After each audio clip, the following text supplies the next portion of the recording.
কাকিমার কিচেনে চলে এসেছি। আমি দেখাবো তোমাদের মাছ কিভাবে ভাজতে হয়।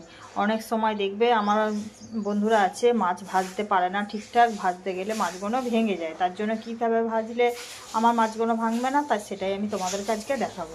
দেখো, কড়াই তেল দিয়ে দিয়েছি। তেলটা যখন এরকমভাবে ধোঁয়া ছেড়ে যাবে পুরো, তখন আমি এই নুন হলুদ মাখিয়ে রাখা মাছগুলো আমি একটা একটা করে তেলেতে দিয়ে দেবো। তাহলে দেখবে এইভাবে ভেজে দেখো তোমরা, মাছগুলো ভাঙবে না, সুন্দরভাবে ভাজা হবে।